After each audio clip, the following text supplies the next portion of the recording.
হযরতে আবু হুরায়রা বললেন চোর আসবে রাত্রিবেলা, আমি বাইতুল মালের মধ্যে পালায় রইলাম, আজকে চোর তোরে ছাড়া যাবে না। আমি পালাই রইছি, ঠিক এমন সময় দেখলাম ওই চোরটা আবার ধীরে ধীরে ধীরে ধীরে এসে বাইতুল মালের গমের মধ্যে হাত দিয়েছে গম চুরি করার জন্য। পিছন দিক থেকে জাপটে ধরে শক্ত করে ধরে বললাম, চোর আজকে আবার আসছিস, তোকে আজকে ছেড়ে দেব না, ধরে নিয়ে যাব নবীর দরবারে, তোকে নিয়ে যাব। কালকে একবার আমার বাহানা দিয়েছিস, আজকে তোরে ছাড়া যাবে না রে চোর, তুই আজকে আবার আসছিস।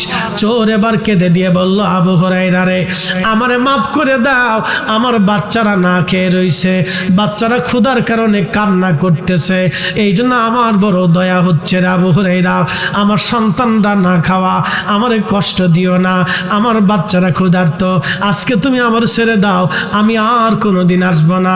আবু হুরায়রা বললেন, ওই রাত্রিবেলাও আমার বড় মায়া লেগে গেল। প্রিয় উপস্থিতি, খুবই মনোযোগ দিয়ে শুনে রাখবেন। হযরত আবু হুরায়রার মনে বিরাট বড় মায়া লাগলো, চোর ছেড়ে দিয়েছে। আবার ফজরের আজান দিল, আসসালাতু খায়রুম মিনান নাওম।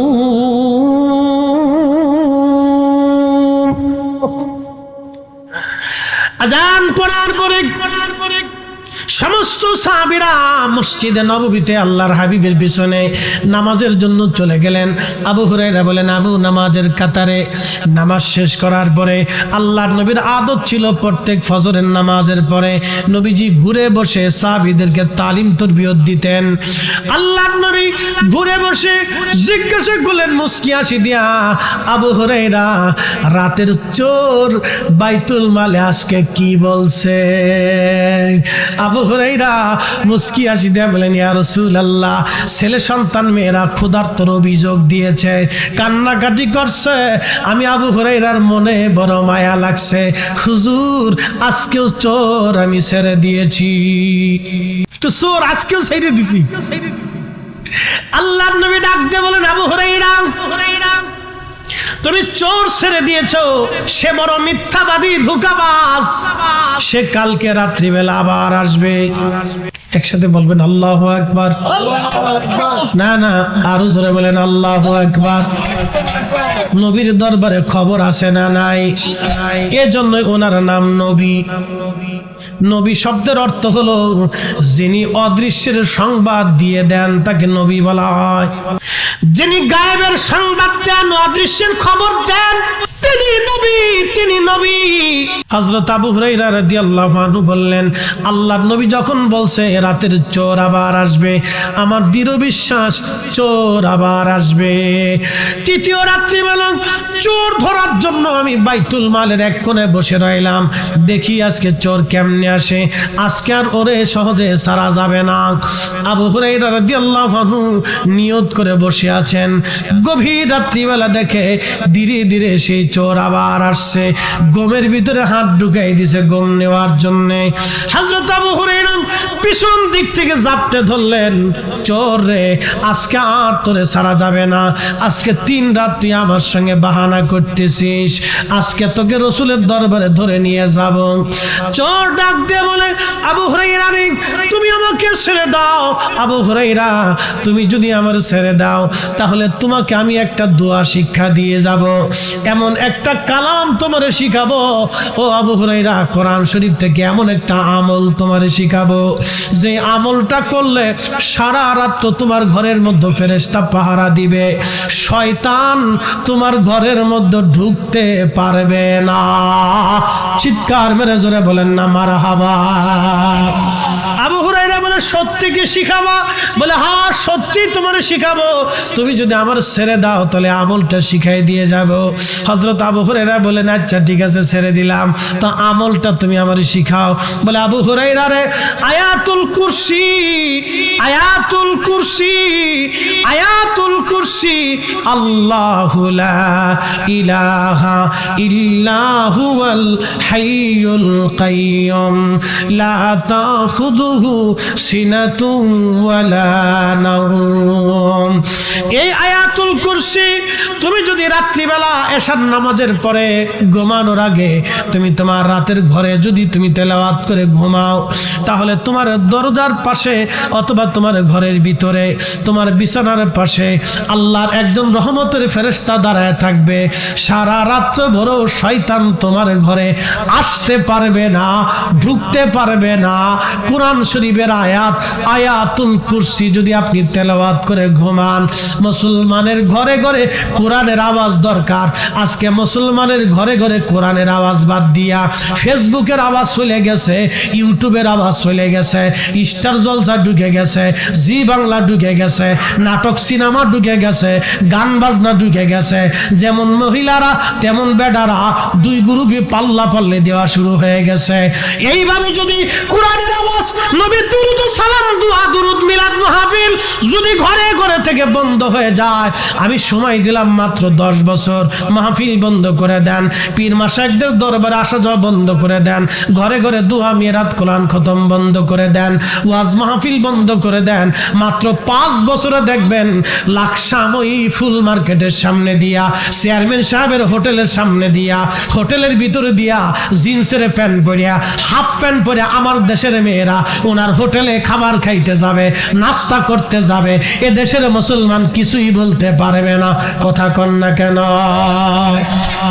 মিস্টার আজাজিল আল্লাহর দরবারে ডাক দিয়ে বলেন, রাব্বি আমি 9 লক্ষ বছর ইবাদত করলাম আল্লাহ, 9 লক্ষ বছরের ইবাদতের বিনিময়ে কি আমি কিছু পাই না?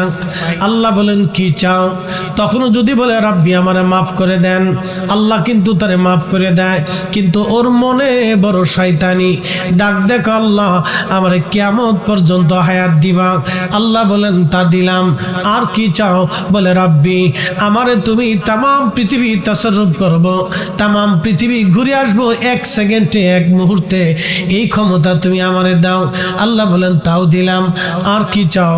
বলে রাব্বি তোমার বান্দাদের রক্তের শিরার ভিতরে দিয়ে ঢুকে কালবের মধ্যে বসে বসে আমি ধোঁকা দিতে থাকবো, বাহানা দিতে থাকবো, আর এই শক্তি ক্ষমতা তুমি আমারে দাও। তোমার বান্দার রক্তের শিরার ভিতর দিয়ে ঢোকার সুযোগ আমারে দিয়ে দাও। এই জন্য জিনেরা যখন মানুষকে ধরে দেখবেন তার শরীরের সাথে জিনেরা অ্যাডজাস্ট হয়ে যায়, জিনরা মানুষের শরীরের সাথে অ্যাডজাস্ট হয়।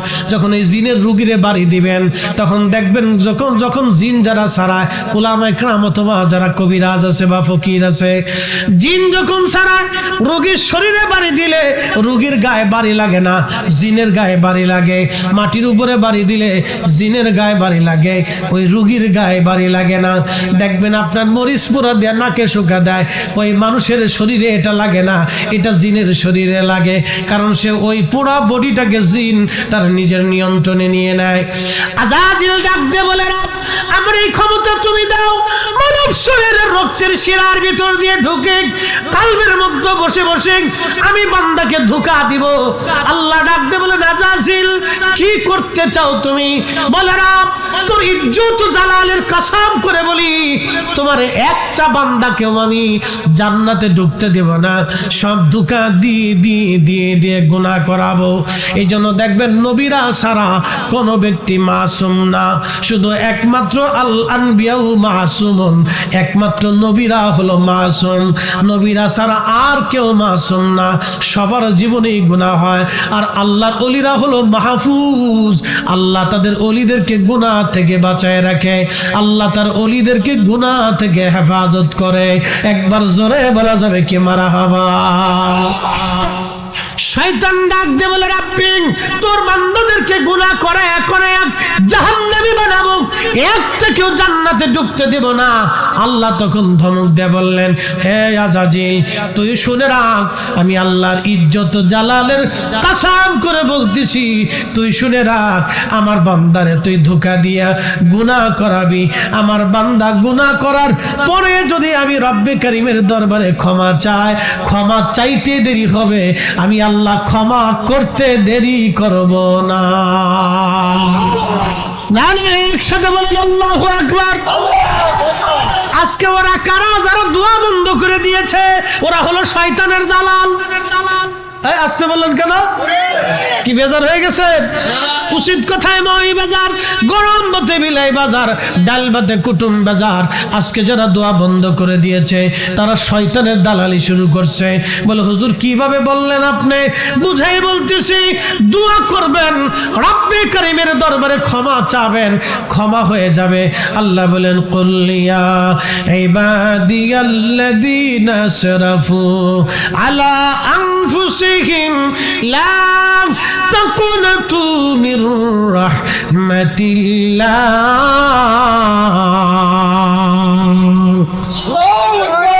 হাবিব আপনি আমার উম্মত, আমার বান্দাদেরকে বলে দেন, হে আমার বান্দারা, তোমরা তোমাদের নফসের সাথে যতই জুলুম করো, কবিরা গুনাহ যতই তোমরা করো, চিন্তার কোনো কারণ নাই, ভয়ের কোনো কারণ নাই।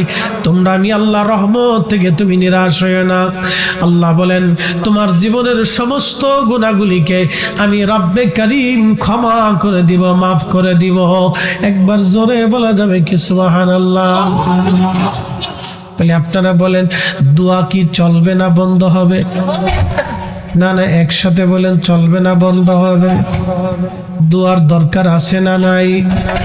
বাড়িতে মিলাদ পড়ে দোয়া পারেন করবেন, কোরআন খতম দিয়ে পারেন পড়বেন, মানুষদেরকে ডেকে এনে তাবারক দিয়া, জিলাপি দিয়া, মিষ্টি দিয়া, খেজুর দিয়া, উত্তম হালাল খাবার দিয়া মানুষদেরকে ডেকে এনে দোয়া করাইয়া তাদের মেহমানদারি করাই হলেও করবেন, দুরূদ শরীফ পড়াই হলেও করবেন, কালেমা খানি কালেমা শরীফ খতম দিয়ে হলেও করাবেন, কোরআন শরীফ খতম দিয়ে হলেও করাবেন, উলামা ইকরাম ডেকে হলেও করাবেন, তলবে আলেমদেরকে ডেকে হলেও করাবেন, এলাকার মুরব্বী সুদী সমাজ এবং মুসলমানদেরকে ডেকে হলেও ঘরে ঘরে মিলাদ পড়াবেন, কোরআন শরীফ খতম দিবেন।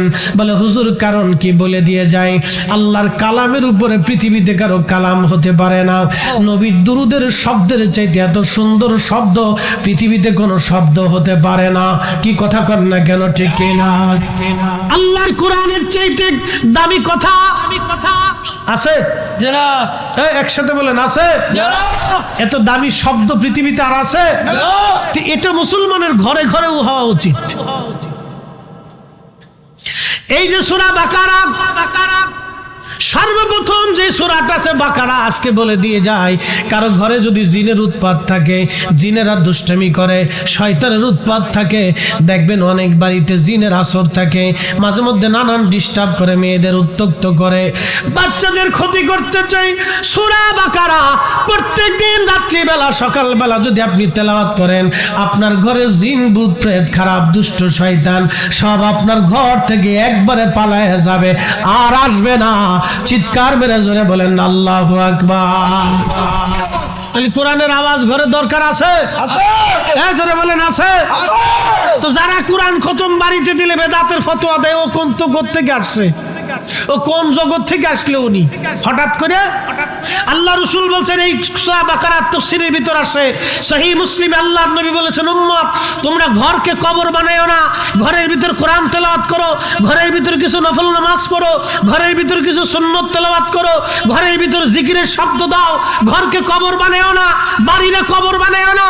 এই জন্য আগের মুসলমানরাই ঠিক ছিল, বাড়িতে ঘরেতে মিলাদ দিত, দুরূদ হতো, কোরআন হতো, জিকির হতো, আজও চলবে, কিয়ামত পর্যন্ত চলবে। হাত উঁচা করে বলেন ঠিক না বেঠে? আল্লাহু আকবার, নারে সালাত, ইয়া রাসূলুল্লাহ, আহলে সুন্নাত ওয়াল জামাত জিন্দাবাদ, জিন্দাবাদ, আহলে সুন্নাত ওয়াল জামাত জিন্দাবাদ, জিন্দাবাদ। প্রিয় লাকসামবাসী, কথাগুলি বুঝে যাবেন, বুঝে যাবেন। আল্লাহর কালামের মতো এত সুন্দর শব্দ, এত চমৎকার কথা কারো কথা হতে পারে না। এত সুন্দর কালাম আর কারো কথা হতে পারে না। নবীর দুরুদের মতো এত মধুর বাক্য কোন বাক্যে হতে পারে না। অতএব এই দুইটাই আপনার ঘরের মধ্যে চলমান রাখতে হবে। প্রিয় উপস্থিতি, রাসূল কারীমের একজন সাহাবী, তার নাম হযরত আবু হুরায়রা রাদিয়াল্লাহু আনহুর একটা ঘটনা মনে পড়ে গেল, সহিহ বুখারীতে আসছে। আল্লাহর নবী হযরত আবু হুরায়রাকে বলেন, আবু হুরায়রা রে, তোমাকে বাইতুল মাল পাহারা দেওয়ার জন্য দিলাম। হযরত আবু হুরায়রা বলেন, আমি বাইতুল মাল পাহারা দেওয়ার জন্য গেলাম, খাদ্য গুদাম পাহারা দেওয়ার জন্য রাত্রিবেলা দরজার পাশে বসে আছি। মনোযোগ দিন, ঘটনাটা খুব চমৎকার। বাইতুল মাল পাহারা দেওয়ার জন্য বসে আছি। ঠিক এমন সময় দেখি একটা চোর বাইতুল মালের ভিতরে ধীরে ধীরে ধীরে ধীরে রাত্রিবেলা আধারে আধারে ধীরে ধীরে যায়। আমি চিন্তা করলাম, চোর বাইতুল মালে আসছো চুরি করার জন্য, আজকে তোর নিস্তার নাই, আজকে তোরে ধরে নিয়ে যাব। আমি আস্তে করে যাইয়া চোরটাকে পিছন দিক থেকে বাইতুল মালের মধ্যে ধরে ফেললাম। সে গমের যে বাইতুল মালের ভিতরে যে গম ছিল, এই গমের যে ঝুড়ি ছিল, ঝুড়ির মধ্যে হাত দিয়ে গম নিতে গেছে। আমি তারে পিছন দিক থেকে জাপটে ধরলাম, চোর আজকে তোরে রসুলের দরবারে নিয়ে যাব। আর নবীর দরবারে চুরির বিধান ছিল হাত কেটে ফেলে দেওয়া। আজকে যদি সরকারি ভাবে দুর্নীতি চুরি যারা করে, ঘুষ সুদ যারা খায়, তাদের হাত কাটার বিধান যদি আজকে ইসলামে থাকতো, আজকে রাষ্ট্রের মধ্যে যদি থাকতো, সারা বাংলাদেশে একটা চোরও খুঁজে পাওয়া যাইতো না। কি কথা কর না কেন, ঠিক কিনা? একটা চোরও থাকতো না। প্রিয় উপস্থিতি, খুবই মনোযোগ দিয়ে শুনিয়া যান। চোরের বিধান ছিল হাত কেটে ফেলে দেওয়া। চোর ধরে নিয়ে যাবে আবু হুরায়রা রাদিয়াল্লাহু আনহু। চোর ডাক দিয়া বিনয়ের সাথে বলে, আবু হুরায়রা রে, আমি বড় গরিব, আমি বড় অভাবী আবু হুরায়রা। আবু হুরায়রা, আমারে মাফ করে দাও, আমি আর চুরি করতে আসবো না, আমারে ছেড়ে দাও। অভাব আমাকে চুরি করতে বাধ্য করেছে। হযরত আবু হুরায়রা রাদিয়াল্লাহু আনহু দয়া লেগে গেল। যারা তাকওয়াশীল আল্লাহওয়ালা, তাদের অন্তরে দয়া বেশি হয়। দেখবেন, যারা তাকওয়াশীল আল্লাহওয়ালা, তাদের অন্তরে দয়া হয় এবং তারা সৎ হয়। পেঁচ গোছ মারফিয়াত এত কিছু তারা বুঝে না। খুব মনোযোগ দিয়ে কথাগুলি শুনবেন। হযরত আবু হুরায়রা চোর ছেড়ে দিলেন। আহা, চোর ছেড়ে দেওয়ার পরে ফজরের আজান পড়ে গেল। আসসালাতু খায়রুম মিনান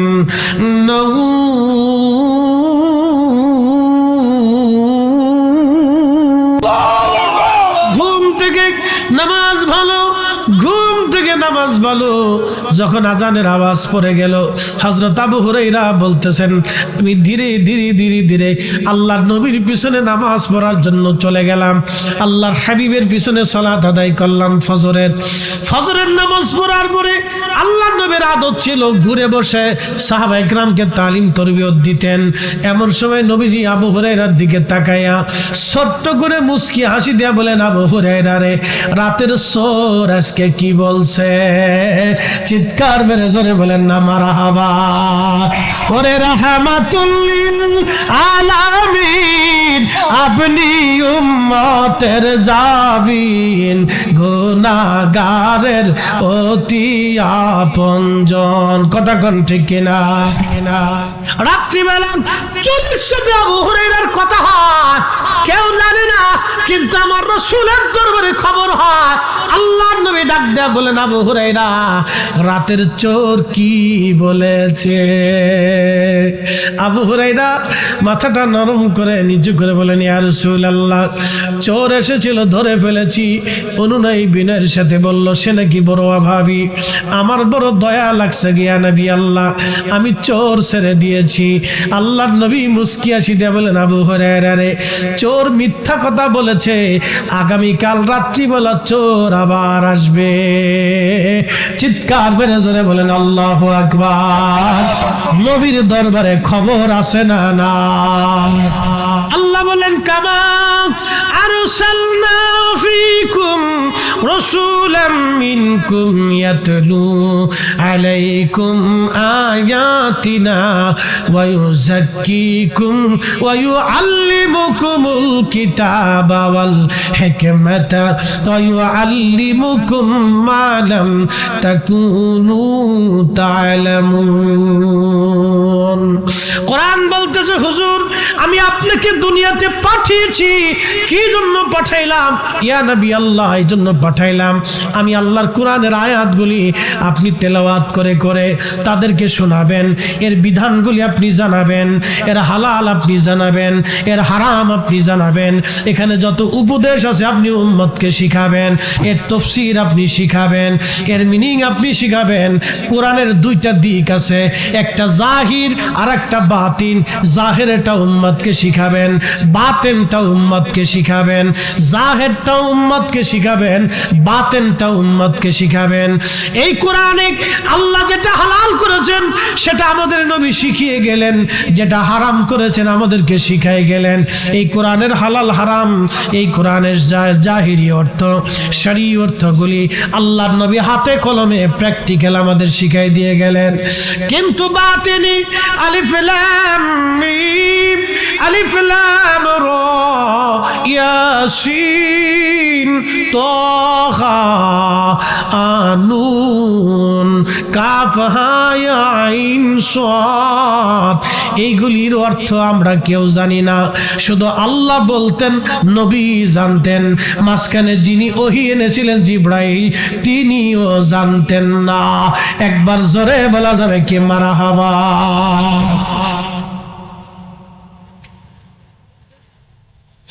এই কোরআনের জাহির এবং বাতিন। জাহির কি? জাহিরটা তো শরীয়ত জ্ঞান, এটা জানিয়ে গেলেন নবীজি। বাতিন কি? বাতিনটা বুঝাই দিয়ে যায়। হযরত ওমর খুতবা দিচ্ছেন মদিনায় দাঁড়ায়া, ঠিক এমন সময় এই যে পার্সিয়ান, বর্তমান ইরান, নেহানদের যুদ্ধের ময়দানে 200 মাইল দূর বিরাট বড় পারস্য বাহিনীর সামনে, রোম সৈন্য, বিরাট বড় ও সৈন্য বাহিনীর সামনে সাহাবীরা বিপদগ্রস্ত হয়ে গেলেন। হযরত ওমর খুতবা দেন। খুতবার সময় হযরত ওমরের কালবের দরওয়াজা খুলে গেল। খুলে যাবার সঙ্গে সঙ্গে হযরত ওমর দেখলেন নেহবানদের যুদ্ধের ময়দানে মুসলমান বিপদগ্রস্ত হয়ে গেছে। ঠিক তখনই মদিনার থেকে হযরত ওমর একটা আওয়াজ দিলেন, ইয়া সারিয়া আল জাবাল, আল জাবাল, হে সারিয়া, হে সেনাপতি, পাহাড় পাহাড় পাহাড়, তুমি পাহাড়ের দিকে তাকাও, পাহাড়ে তুমি আশ্রয় নাও। সারিয়া সেনাপতি বলতেছেন, আমি দেখলাম পার্শ্ববর্তী বিরাট বড় পাহাড়, আমি আমার সৈন্যবাহিনীকে পাহাড়ের দিকে মার্চ করাইলাম, মুভ করাই দিলাম। সমস্ত সৈন্যরা পাহাড়ে আশ্রয় নিল। কাফের সৈন্যবাহিনীর আক্রমণ থেকে মুসলমানরা বেঁচে গেল। ওই দিন মুসলমানদের বিজয় হয়ে গেল। মুসলমানদের বিজয় হয়েছে তো বটে, কিন্তু হযরত ওমর খুতবা দিলেন মদিনায়, আওয়াজ চলে গেল 200 মাইল দূরে। হযরত ওমর মদিনায়, ঘটনা ঘটে 200 মাইল দূরে। দুনিয়ার কেউ দেখলো না। ওই সময় অনেক সাহাবী সামনে বসে আছে, কোন সাহাবীর চোখে রাডারে পড়ল না, কোন সাহাবীর রাডারে ধরা পড়ল না, কিন্তু খলিফাতুল মুসলিমিন ওমরের রাডারে সেটা ধরা পড়ে গেল। এই যে শরঈ বিদ্যার পাশাপাশি হাকিকি বিদ্যা, এই বিদ্যাটা হযরত ওমর আল্লাহর নবীর কদম থেকে শিখেছিলেন। এই জন্য আল্লাহর কোরআন বলল, ওয়ায়ুযাক্কিকুম ওয়ায়ুআল্লিমুকুমুল কিতাবা ওয়াল হিকমাতা। ও নবী, আপনি উম্মতকে পবিত্র বানাবেন, ওয়ায়ুযাক্কিকুম, উম্মতরে পাক বানাবেন। কয়েকদিন আগে আমাদের বাংলাদেশের একজন শাইখুল হাদিস তামিরুল মিল্লাত মাদ্রাসার একজন মুহাদ্দিসের বক্তব্য শুনলাম, আল্লাহ তাকে হেদায়েত করুক। সে বলতেছে এইভাবে, ওয়াজাদাকা দাল্লান ফাহাদা। হে নবী, আপনি কোরআন নাজিল হওয়ার আগে আপনি হেদায়েত প্রাপ্ত ছিলেন না, আপনি অনবহিত ছিলেন, হেদায়েতের পথে আপনি কিছুই জানতেন না, আমি আল্লাহ আপনাকে হেদায়েত দিয়েছি। দেখেন নবীজিকে তিনি বুঝাইতে চান, হে নবী, 40 বছর আগে আপনি হেদায়েত ছিলেন না, 40 বছর পরে কোরআন নাজিল হওয়ার পরে আপনি হেদায়েত পাইছেন। একবার জোরে বলা যাবে কি নাউজুবিল্লাহ। আল্লাহর কোরআন বলতেছে, ওয়ায়ুযাক্কিকুম আপনাকে পবিত্র বানানোর জন্য পাঠিয়েছি। কথাটা আপনাদেরকে বুঝে যাওয়া লাগবে, কথাটা শুনে যাওয়া লাগবে, শিখে যাওয়া লাগবে। ওয়ায়ুযাক্কিকুম, আপনি উম্মতকে পবিত্র বানাবেন। আচ্ছা আপনারা বলেন, বোতলের মধ্যে পানি থাকে, এই বোতলের মধ্যে পানি আছে, টিউবওয়েলের মধ্যে পানি আছে, অথবা এক বদনা এক লোটা পানি আপনি নিয়েছেন অজু করার জন্য। এখন পানি দিয়ে অজু করলে শরীর পাক হবে, পানি দিয়ে গোসল করলে শরীর পাক হবে। এখন ওই এক বদনা পানির মধ্যে যদি এক ফোঁটা এই গরুর পেশাব থাকে, তাহলে বলেন ওই বদনার পানি দিয়ে অজু করলে কি নামাজ হবে? অজু হবে? কারণ কি ওই পানি নিজেই নাপাক। পানি কি নাপাক। কথা কন না কেন? পানি কি নাপাক। নাপাক পানি দিয়ে আপনি পাক হতে পারবেন না। আল্লাহ বলেন ওয়ায়ুযাক্কিকুম, নবী আপনারে পবিত্র বানানোর জন্য দুনিয়াতে পাঠিয়েছি। উম্মতকে পবিত্র বানাবেন আপনি। নবী পাক, নবী নিজে পাক, উম্মতকে পাক বানানোর জন্য এসেছেন। 40 বছর আগেও নবী পাক, 40 বছর পরেও নবী পাক। কি কথা কন না কেন? ঠিক কিনা? 40 বছর আগেও নবী পাক। আপনাদেরকে প্রশ্ন করি, জবাব দিবেন।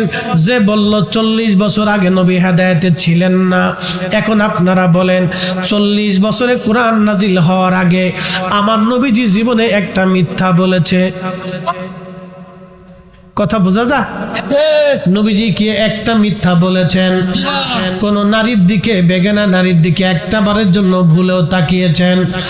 নবীর জীবনে 40 বছরে কোরআন নাজিল হওয়ার আগে কোনো ভুল ছিল, কোনো ত্রুটি ছিল, চরিত্রে গন্ডগোল ছিল, আমানত নষ্ট করেছেন? পরিমাণ এই লাকসামবাসী আমার দিকে তাকান। কোরআন নাজিল হওয়ার আগে, এই কোরআন আল্লাহর নবীর কাল মুবারকে আসার আগে নবীজি কি চুল পরিমাণও অন্যায়, অপরাধ, ভুল, ত্রুটি, খাতা, বিচ্যুতি, নাপাকি, খারা সারাবি, জাহিলিয়াতের কুকর্ম, অকর্ম আমার নবীকে কি স্পর্শ করেছে? না না, একসাথে বলেন, সাক্ষ্য দেন, বলেন করেছে? কোন প্রমাণ আছে? কিয়ামত পর্যন্ত প্রমাণ চাইলে কেউ প্রমাণ দিতে পারবে না। তার মানে কোরআন নাজিল হওয়ার আগেও নবী পবিত্র। এই কথা কন না কেন? কোরআন নাজিল হওয়ার আগেও নবী আল্লাহ কর্তৃক নিয়ন্ত্রিত, আল্লাহ কর্তৃক নিয়ন্ত্রিত। অতএব কোরআনের ওই আয়াতের অপব্যাখ্যা কইরা রাসূলের হেদায়েতটাকে, নবীর মর্যাদাকে ছোট করে দেখার কোনো সুযোগ নাই। যারা এই কথা বলতেছেন তিনারা যদি এর উপরে কায়েম থাকেন, তাহলে আমি মনে করব সে নাফরমান হয়ে গেছে। এই কথা কন না কেন? যদি এই কথার উপরে তিনি দায়েম এবং কায়েম থাকে, ইস্তেকামত থাকে, না আমি ঠিক বলেছি, এই অর্থই ঠিক, তাহলে আল্লাহর কসম করে বলি কোরআনের 40টা আয়াত মিথ্যা হবে। তার ভিতরে একটা আয়াত ওয়ায়ুযাক্কিকুম, আপনাকে পবিত্র বানানোর জন্য পাঠিয়েছি। ওয়ায়ুআল্লিমুকুমুল কিতাব, উম্মতকে আপনি কিতাব শিক্ষা দিবেন। ওয়ায়ুআল্লিমুল কিতাব ওয়াল হিকমা, হিকমত শিক্ষা দিবেন। ওয়ায়ুআল্লিমুকুম মা লাম তাকুনু তা'লামুন, উম্মত যাহা জানতো না আপনি তাহা উম্মতকে শিখাবেন। কোরআন বলেছে মাইয়ুতির রাসূলা ফাকাদ আতা আল্লাহ, নবীর ইত্তেবা হলে আল্লাহর ইত্তেবা হয়ে যায়। নবীর ইত্তেবা হলে যদি আল্লাহর ইত্তেবা হয়ে যায়, তাহলে 40 বছর আগে ইত্তেবা করা যাবে না। এই ব্যাপারে এই আয়াতের কোনো নির্দেশনা নাই। আল্লাহ 40 বছর আগেরটাও করতে বলেছেন, 40 বছরের পরেরটাও করতে বলেছেন। আল্লাহ নিজে বলেছেন কুল ইন কুনতুম তুহিব্বুনাল্লাহ, আমাকে যদি ভালোবাসতে চাও ও নবী উম্মতকে জানিয়ে দেন ফাত্তাবিউনি, সেজন্য আপনি নবীর ইত্তেবা করে, আপনার অনুসরণ করে, 40 বছর আগের অনুসরণ করবে, 40 বছর পরেরটাও করবে। ও নবী আপনার পুরা জিন্দেগিকে যে অনুসরণ করবে সেই হকের উপরে থাকবে। আমি আল্লাহ থেকে ভালোবাসবো, শুধু ভালোবাসবোই না, তার জীবনের গুনাহকে মাফ করে দিব। একসাথে বলা যাবে আল্লাহু আকবার। আল্লাহর কোরআন বলছে ইয়া আইয়ুহাল্লাযীনা আমানু, হে ঈমানদার, আতিউল্লাহ ওয়া আতিউর রাসূল, আমার ইত্তেবা করো, আমার রাসূলের ইত্তেবা করো। আতিউন শব্দ আল্লাহর বেলায় যেমন, আতিউন শব্দ রাসূলের বেলায় তেমন। আতিউন শব্দ আল্লাহর বেলায় যেমন, আতিউন শব্দ রাসূলের বেলায় তেমন। আল্লাহকে যেইভাবে মানতে হবে, রাসূলের আইনকে সেভাবে মানতে হবে, আল্লাহর কোরআনকে যেইভাবে মানতে হবে, নবীর সুন্নাহকে সেইভাবে মানতে হবে। আল্লাহর কোরআন কোরআনকে যেইভাবে মানতে হবে, নবীর জিন্দেগিকে সেইভাবে মানতে হবে। 40 বছর আগেও মানতে হবে, 40 বছর পরেও মানতে হবে। কেউ যদি বলে 40 বছর আগে ওবা জাদাকা দল্লাং ফাহাদা, এই আয়াতের তাফসীর দিয়ে বলে নবী গুমরাহির মধ্যে ছিল, হেদায়েতের উপরে ছিল না, সে বাতিল, মিথ্যাবাদী ইহুদির দালাল ছাড়া আর অন্য কিছু হতে পারে না। কথা বলেন ঠিক না বেঠিক? এগুলো ঈমান বিধ্বংসী ফিতনাকারী কথা। এগুলির উপরে যদি সে ইস্তেকামাত থাকে তাহলে তাকে তওবা করতে হবে, তাকে ইস্তিগফার করতে হবে, প্রকাশ্যে ক্ষমা চাইতে হবে, তার ভুল স্বীকার করতে হবে। প্রকাশ্যে ক্ষমা না চাওয়া পর্যন্ত সে কামিল হতে পারবে না, মুসলমান হতে পারবে না। প্রিয় উপস্থিতি, আল্লাহ রাসূলের মহান চরিত্র নিয়ে যারা বাজে কথা বলবে, নাস্তিকরা বলল রাসূল করিম সাল্লাল্লাহু আলাইহি সাল্লামের চরিত্রের মধ্যে গন্ডগোল ছিল, তিনি অধিক বিয়ে করেছিলেন। নবীজির অধিক বিয়ে ছিল কাম পিপাসা নিবারণ করার জন্য। একসাথে বলা যাবে না নাউজুবিল্লাহ? রাসূলের অধিক বিবাহ কি কাম পিপাসা নিবারণের জন্য ছিল? এত বড় রাসূলের মহান চরিত্রে যে আঘাত দিতে পারে সে আর মুসলমান নাই, আমরা বুঝতে পারি তার জন্মের ভিতরে ভেজাল আছে। কথা কোন ঠিক না? বলছেন আল্লাহ রাসূলের 40 বছরের জীবনকে কেউ যদি অস্বীকার করে সে মুসলমানই থাকে না, সে মুসলমানই না। রাসূল করিমের 40 বছরের জিন্দেগিকে কেউ যদি অস্বীকার করে, আর কেউ যদি মনে করে ওই 40 বছরে নবী হেদায়েতের উপরে ছিলেন না, নবী হেদায়েত সম্পর্কে জানতেন না, তাহলে তার জিন্দেগি মিথ্যা হবে, তার কোরআন হাদিস শিক্ষা মিথ্যা হবে, তার ঈমান আমল নষ্ট হবে, তার আখিরাত বরবাদ হবে। তওবা না করা পর্যন্ত সে এর উপর ইস্তেকামাত থাকলে সে বেঈমান হয়ে কবরে যেতে হবে। ঠিক? ফাজলিমের একটা সীমা থাকা উচিত। আল্লাহর কোরআনের 40টা আয়াত মিথ্যায় পর্যবসিত হবে। আমাদের কাছে আনুদানি আছে, আপনাদেরকে বুঝাইতেছি, সারা জীবন মনে রাখবেন। কষ্ট হইতেছে আপনাদের? কথা কি বোঝা যায়? আপনাদের কথা বুঝতে পারতেছেন? এই জন্য কাজী নজরুল কি চমৎকার লিখেছেন, আল্লাহকে যে পাইতে চায়, আল্লাহকে যে পাইতে চায়, হযরতকে ভালোবেসে আরশ কুরসি লৌহ কলম না চাহিতেই পেয়েছে সে। আমি যদি আরব হতাম মদিনারি পথ, সেই পথ দিয়ে হেঁটে যাইতেন নূর নবী হাজারাত, নূর নবী হাজারাত। একবার জোরে বলা যাবে কি মারহাবা? এই কোরআনের সর্বশ্রেষ্ঠ রাসূল করিমের সম্মানের একটা দলিল আপনাদেরকে দিচ্ছি, একসাথে বলেন তো আল্লাহু আকবার। আল্লাহু আকবার। ওয়ামা আরসালনাকা ইল্লা রাহমাতাল লিল আলামিন। এখান থেকে বুঝে যান, আপনাকে পাঠিয়েছি শুধু এই জন্যে, ইল্লা শুধু এই জন্যে পাঠিয়েছি, রাহমাতাল লিল আলামিন, আপনি সমস্ত জগৎ সমূহের জন্য রহমত। প্রশ্ন করি, জবাব দিবেন। 40 বছর আগে কোরআন নাজিলের 40 বছর আগে নবী রহমত ছিলেন না, 40 বছরের পরে রহমত, নাকি বলেন? কি মনে হয় আপনাদের? কোরআন নাজিলের 40 বছর শুধু আগে না, সৃষ্টির প্রথম থেকে সৃষ্টির জন্য নবী রহমত। কি কথা বলেন ঠিক কিনা? সৃষ্টির প্রারম্ভ থেকে সমগ্র সৃষ্টির জন্য নবী রহমত, নবী রাহমাতুল লিল আলামিন। ওরে রাহমাতুল লিল আলামিন, আপনি উম্মতের জাবিন,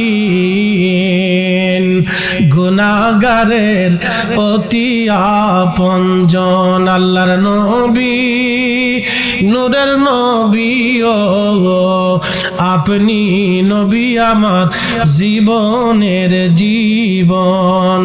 আল্লাহর নবী নূরের নবী ও আপনি নবী আমার জীবনের জীবন। আপনি আমার জীবন সাথী, অন্ধকার কবরের বাতি, আপনি সারা বাঁচে না জীবন। আল্লাহর নবী নূরের নবী ও আপনি আমার জীবনের জীবন।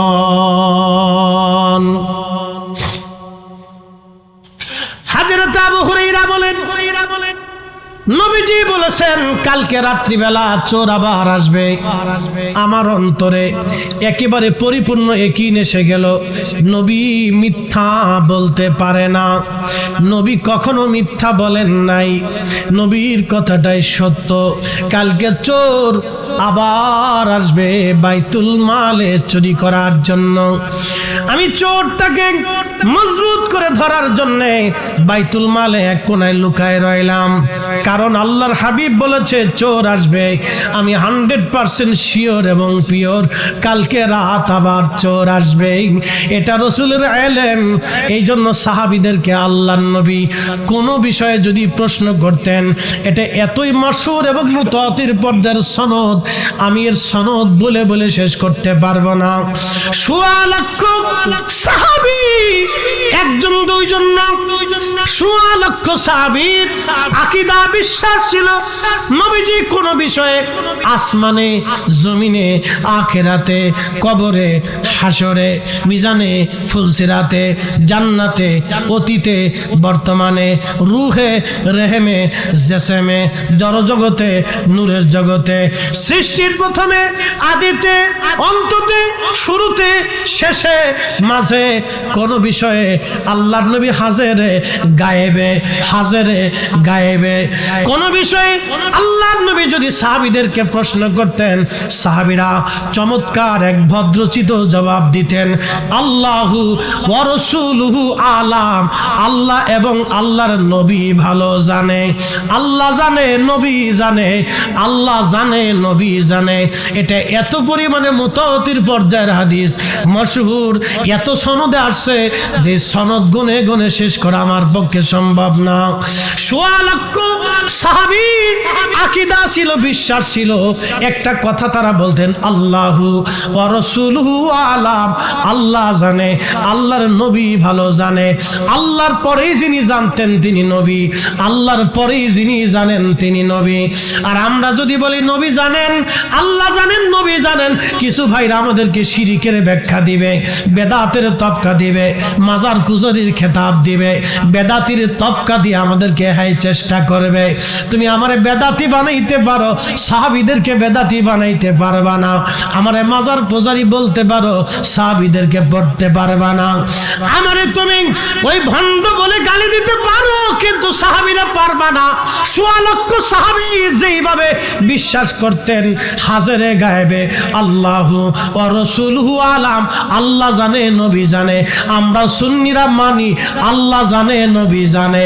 কি কথা বলেন ঠিক কিনা? আল্লাহ জানে, নবী জানে, আল্লাহু রাসূলুহু আলাম। আল্লাহ জানে, নবী জানে, আল্লাহ জানে, নবী জানে। এটা আমাদের আকীদা না, সোয়া লক্ষ সাহাবীর আকীদা ছিল। হযরত আবু হুরায়রা রাদিয়াল্লাহু তাআলা আনহু তিনি ডাক দিয়ে বলতেছেন, আমি চোরকে ছেড়ে দিলাম। ওই ফজিলত জানার পরে আমি চোর ছেড়ে দিলাম। মসজিদে নববীতে আযান পড়ে গেল, আসসালাতু খায়রুম মিনান নাওম।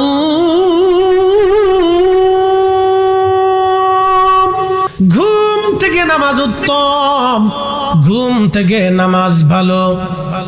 সমস্ত সাহাবীরা আল্লাহর নবীর পিছনে ইক্তেদা করার জন্য রওনা হয়ে গেল। আমিও নামাজ পড়লাম।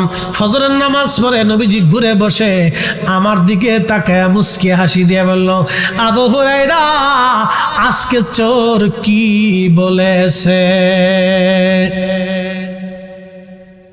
আবু হুরায়রা আজকে চোর কি বলছে? আবু হুরায়রা বললেন, হুজুর আজকেও চোর ধরছিলাম, কিন্তু আজকে আমার এমন একটা কালাম শিখাই দিয়ে গেছে, এর ফজিলত বলে দিয়ে গেছে, যার কারণে আমি চোর ছেড়ে দিয়েছি। বলে কি শিখাইছে? বলি ইয়া নবী আল্লাহ, সে আমারে বলে দিয়ে গেছে প্রত্যেক রাত্রিবেলা ঘুমোতে যাওয়ার আগে এশার নামাজের পরে নিজের বেডরুমে ঘরের মধ্যে কেউ যদি আয়াতুল কুরসি পবিত্রতার সাথে তেলাওয়াত করে, বিশুদ্ধতার সাথে আয়াতুল কুরসি তেলাওয়াত করে, তাহলে ওই ঘরের মধ্যে আমার আল্লাহ আল্লাহর আসমান থেকে একজন রহমতের ফেরেশতা পাঠায় দিবে। ওই রহমতের ফেরেশতা ওই সারা রাত্র ঘরের মধ্যে পাহারা দিতে থাকবে। ওই ঘরের ভিতরে শয়তান আর আসতে পারবে না, দুষ্ট জিন ঢুকতে পারবে না। একবার জোরে বলা যাবে কি আল্লাহু আকবার। আল্লাহর নবী ডাক দিয়ে বলেন, আবু হুরায়রা সূরা ঠিকই কইছে। সুবহানাল্লাহ, সুবহানাল্লাহ। সূরা ঠিকই কইছে, সূরা তো ঠিকই বলছে, কিন্তু সে মিথ্যাবাদী। তুমি জানো আজকে 3 রাত তোমার সাথে কে বাহানা করছে? আবু হুরায়রা বলেন, আল্লাহু ওয়া রাসূলুহু আলাম, আল্লাহ জানে, নবী জানে। মারহাবা কইলেন না? আল্লাহ জানে, কথা কন না কেন? আল্লাহ জানে, নবী জানে। আল্লাহু রাসূলুহু আলাম, আল্লাহ জানে, নবী জানে। বলে আবু হুরায়রা রে, আজকে 3 রাত তোমার সাথে বাহানা দিছে, তার নাম মিস্টার আজাজিল। আজকে 3 রাত তোমার সঙ্গে বাহানা করছেন। আবু হুরায়রা সে বড় ধোঁকাবাজ, কিন্তু কোরআনের আয়াত আয়াতুল কুরসির ফজিলত সে সত্য বলে গেছে। আমি নবী নিজেও বললাম, এই আয়াতুল কুরসি রাত্রিবেলা এশার নামাজের পরে কেউ যদি তেলাওয়াত করে ঘুমায়, আল্লাহর পক্ষ থেকে রহমতের ফেরেশতা তার ওই ঘরটাকে সারা রাত্র পাহারা দিবে। দুষ্ট জিন শয়তান ওই ঘরের মধ্যে ঢুকতে পারবে না। তাহলে মুসলমানের ঘরে কোরআনের আওয়াজ দরকার আছে না? না, বেশি বেশি করবেন, মেয়েদেরকে কোরআন পড়াবেন, ছেলেদেরকে কোরআন শিখাবেন, হাতে ধইরে ঘাড়ে ধইরে বসে হলো কোরআন শিক্ষিত।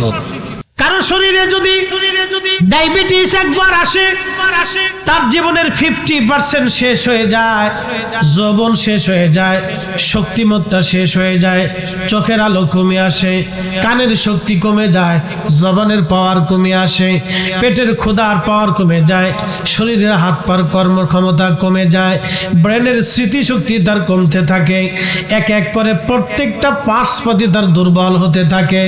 যদি একবার ডায়াবেটিস আছে, এটা দুনিয়ার ভিতরে এক ধরনের আল্লাহর পক্ষ থেকে আযাব। কারণ একবার যদি হার্ট স্ট্রোক হয়ে যায়, একবার যদি সে স্ট্রোক করে, তাহলে তার জীবনের 80% শেষ হয়ে যায়। কারণ একবার স্ট্রোক করার পরে তার আর কিছু থাকে না, জোরে কথা বলতে পারে না, জোরে দৌড়াইতে পারে না, বেশি ভারী কাজ সে করতে পারে না, বেছে গুছে খাবার খেতে হয়। একবার হার্ট স্ট্রোক করলে তার জীবনের 80% শেষ হয়ে যায়। যদি সে যৌবনে স্ট্রোক করে, তাহলে ধীরে ধীরে দেখবেন তার স্ত্রী তাকে ছেড়ে চলে যাবে, সন্তানরা পছন্দ করে না, গ্রামবাসী ভাবে সে দুর্বল হয়ে গেছে, তার আর আজকে ক্ষমতা নাই, জোরে কথা বলতে পারে না, চিল্লাইতে পারে না, জোরে দৌড়াইতে পারে না, কঠিন কাজ শেয়ার করতে পারে না। এটাও আল্লাহর পক্ষ থেকে আযাব, এটাও আল্লাহর পক্ষ থেকে গজব। কথা বলেন ঠিক কিনা? একবার যদি কারো ব্রেন স্ট্রোক করে, মিস্টার আজাজিল তো চিনেন আপনারা, জীবনে সাক্ষাৎ টাকা হইছে কিনা? মানুষ শয়তানের সাথে সাক্ষাৎ হয়েছে। বলে হুজুর মানুষ শয়তান কিরা? যে বেটা ঘুষ খায়, যে বেটা সুদ খায়, এটা হলো মানুষ শয়তান। যে বেটা ক্লিকবাজি করে, এটা হলো মানুষ শয়তান। কি ঠিক আসতে কইলেন? ক্লিকবাজি বুঝছেন নি? ক্লিকবাজি করে সমাজে ভেজাল বাঁধায়, পরিবারে ভেজাল বাঁধায়, স্বামী স্ত্রী ঝগড়া বাঁধায়, মা পুত্রের অশান্তি বাঁধায়, ভাই ভাই জঞ্জাল বাঁধায়, বন্ধু বন্ধু ভেজাল বাঁধায়, প্রতিবেশী ঝগড়া বাঁধায়, গ্রামে গ্রামে অশান্তি বাঁধায়, গ্রামে গ্রামে যুদ্ধ বাঁধাই দেয়। এরা হলো ক্লিকবাজ। এই দুনিয়ার শয়তান যদি দেখতে চান, তো ক্লিকবাজের চেহারা দেখলে বুঝবেন এটা হলো আজাজিলের খালাতো ভাই। এই কাজগুলি করবে, এটা আমাদের জন্য গুরুত্বপূর্ণ। ফতোয়া মাইরিয়ে আজকে মুসলমানের 12টা বাজায় নিচ্ছে, খালি ফতোয়া ফতোয়া ফতোয়া মেরিয়ে দেব। এক একজন এসে এক এক রুলসে এক এক সিস্টেমে খালি নিজের ক্রেডিট বজাইতেছে। এগুলি কি রে ভাই? আমার দিকে তাকান, ওয়াজ আমার শেষ, কথা আর বাড়াবো না। মুসিবত আমাদের দেশে চেপে আসতেছে যত দিন যাচ্ছে। শোনেন, নারী সমাজ যদি বেপর্দা হয়ে যায়, এর চাইতে মহামারী পৃথিবীতে আর কিছু নাই। কি কথা কর না কেন, না বুঝেন না? নারী জাতি যদি বেপর্দা হয়, নারী জাতির যদি শরম না থাকে, তাহলে বুঝতে হবে আমরা ধ্বংসের দ্বার প্রান্তে চলে আসছি। কিয়ামতের একবারে ভয়াবহ আলামতে কুবরা আমাদের সামনে চলে আসতেছে। আমাদের যত দিন যাচ্ছে, পশ্চিমা বিশ্বের মতো আমাদের নারীরাও খুব ফাস্ট, দ্রুত গতিতে আগায় যাইতেছে। এখন আমাদের করণীয় কি? আমাদের করণীয় আমাদের সন্তানদেরকে আদব শিক্ষা দেওয়া, কোরআন শিক্ষা, প্রিয় নবীর সুন্নাহ শিক্ষা দেওয়া, আমাদের বাচ্চাদেরকে বসায় বসায় বসায় বসায় কোরআন সুন্নাহ নিয়ম নীতিগুলি এগুলি শিক্ষা দেওয়া। না না বলুন বুঝতে পারছেন? এগুলি আমাদেরকে শিক্ষা দেয়। প্রিয় উপস্থিতি, এগুলো যদি আমরা করতে পারি তাহলে আশা করি আমরা সাকসেস হব। আমরা সবাই কবরে চলে যাব। আমাদের সন্তানদেরকে নিয়ে আমরা জিজ্ঞাসিত হব। আমরা আমাদের সন্তানদেরকে, স্ত্রীদেরকে কিভাবে চালিয়েছিলাম, পরিবার কিভাবে চালিয়েছিলাম। এই যে চেয়ারম্যান সাহেব এখানে উপস্থিত আছেন, ওনার ইউনিয়ন সম্পর্কে উনি জিজ্ঞাসিত হবে। গ্রামের মাতুব্বর, তিনি গ্রাম সম্পর্কে জিজ্ঞাসিত হবে। পরিবারের যিনি প্রধান আছেন, তিনি পরিবার সম্পর্কে জিজ্ঞাসিত হবে। রাষ্ট্রের যিনি প্রধান আছেন, তিনি রাষ্ট্র সম্পর্কে জিজ্ঞাসিত হবে। জেলার যিনি ডিসি আছেন, তিনি জেলা সম্পর্কে জিজ্ঞাসিত হবেন। এই থানার যিনি এমপি আছেন, তিনি থানা সম্পর্কে জিজ্ঞাসিত হবেন। প্রত্যেক দায়িত্বপ্রাপ্ত ব্যক্তিগণ, তার অধীনস্থ ব্যক্তি, প্রতিষ্ঠান, এই সব কিছু নিয়ে তার জিজ্ঞাসিত হবে। যিনি হাজার কোটি টাকার মালিক, তাকে সম্পদ সম্পর্কে জিজ্ঞাসিত হবে। যিনি ভিখারি, কিছুই নাই, তার কিচ্ছু নাই, এর উপর তিনি জিজ্ঞাসিত হবে।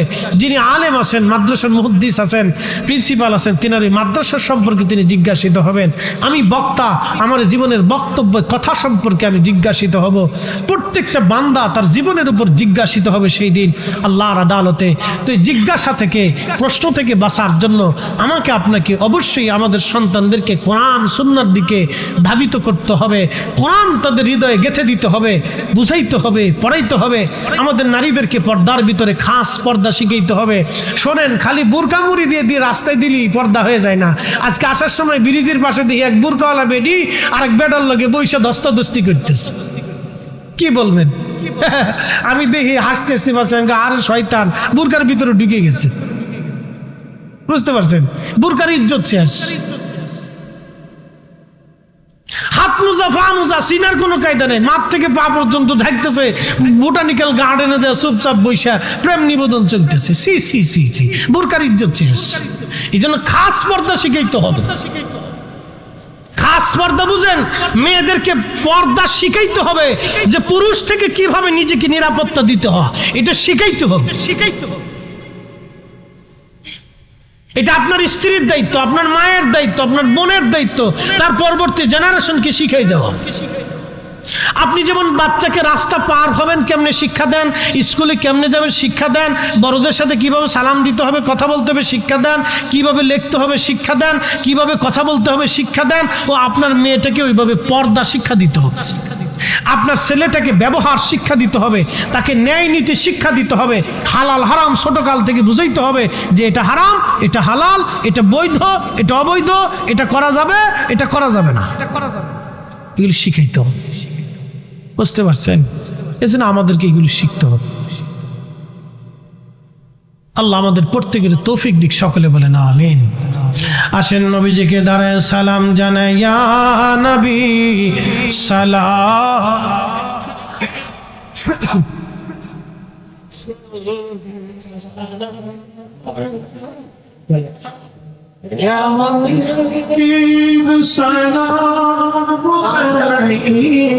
কি গরমের গরম, আপনি যত লুঙ্গি উপরে উঠান গরম তো ঠান্ডা বানানোর কোনো সুযোগ নাই।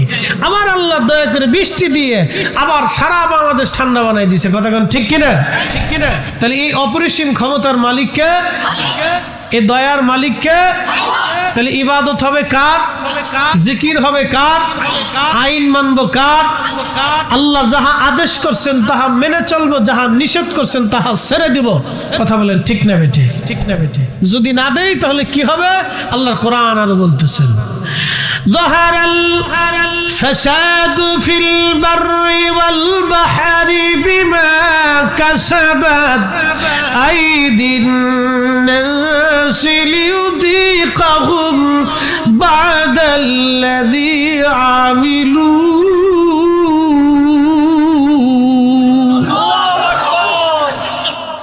জলে এবং স্থলে বিপর্যয়, মুসিবত। সমুদ্রে এবং স্থলে। স্থলে কি? করোনা মহামারী, ডায়াবেটিস, প্রেসার, হার্টের সমস্যা, কিডনি সমস্যা, লিভারের সমস্যা, ক্যান্সার, এরপরে আলসার, এরপরে আপনার এই প্যারালাইসিস, এই যে এই ধরনের যাবতীয় কিছু মহামারী আছে, খুব ভয়াবহ রোগ আছে যেটা হইলে আর সারে না, ব্রেন স্ট্রোক। আমি আপনাদেরকে বুঝাই, জোহার আল ফাসাদু ফিল বাররি ওয়াল বাহারি বিমা কাসাবাত আইদিন নাস। আমাদের দু হাতের রুজি, এই জলে এবং স্থলে যে বিপর্যয় আসে, মুসিবত আসে, কেন আসে? কোরআন বলতেছে, বুঝে যান। ডায়াবেটিস আমাদের কারো শরীরে যদি আসে তাহলে তার 50% শেষ। আমার দিকে তাকাবেন, এই যুবক যারা আছেন, খালি বসে বসে ফেসবুক টিপেন না, ইউটিউব দেখেন না, লাইভ শেষ হয়ে যাবে। বাতাস চলুক, একসাথে বলেন আল্লাহু আকবার, নারে তাকবীর, নারে রিসালাত, আহলে সুন্নাত ওয়াল জামাত, কোরআন সুন্নাহর আলো। বাতাস কার? আমরা কার? জমিন কার? বাতাস কি বাংলাদেশের আইনে না আল্লাহর আইনে? বাংলাদেশ বাতাস কি সরকারের আইনে না আল্লাহর আইনে? বাতাস কি আবহাওয়া অধিদপ্তরের অধীনে না আল্লাহর অধীনে? বাতাস কি এই আপনার কি বলে প্রাকৃতিক মন্ত্রী যে আছে, এদের কি মন্ত্রণালয় কয়? দুর্যোগ ও প্রতিরক্ষা মন্ত্রণালয়, না কি বলে দুর্যোগ মন্ত্রণালয়। তাহলে বাতাস কি, বৃষ্টি কি, বন্যা কি, সাইক্লোন কি, তুফান কি দুর্যোগ মন্ত্রণালয়ের অধীনে না আল্লাহর অধীনে? আমরা কার অধীনে? সূর্য কার অধীনে? তাহলে আল্লাহর আইন মেনে চলতে হবে। কথা কান ঠিক কিনা? এই জন্য বেশি বেশি সুদ খাওয়ার দরকার। আজকে এক অটোওয়ালা আমার ঢাকার শহরে বাসায় নামাজ দেওয়ার সময় বলতেছে, হুজুর কি বলবো, দুঃখের কথা, 30,000 টাকা সুদের টাকা আনছিলাম, 70,000 টাকা দিছি, এখনো টাকা শেষ হয় না। আমি বললাম বাড়ি কোথায়? বলে বরিশাল। আমি বললাম যে কি করবেন? কই যে মাফ সব চাই, সুদে আল্লাহ মাফ করে না, খালি হে ডিম পারে, খালি ডিম পারে, ডিম পারে। আমি বললাম হে কি মানুষ না মুসলমান? হুজুর মানুষও মুসলমান। চিন্তা করতে পারছেন, 30,000 টাকা আনছে, 70,000 টাকা দিছে, তারপরও টাকা শেষ হয় না, এরপরও 40,000 টাকা দাবি করছে। আমি বললাম আর কি করবেন, মাফ সাফ চান, চেয়ারম্যান মেম্বার ধরিয়া কান্নাকাটি করে দেখেন এই বেটার কাছ থেকে ছুটতে পারেন কিনা। এ দুনিয়ার গজব। করোনা মহামারী সেই তো ভয়াবহ, কি কথা কন না, ঠিক কিনা?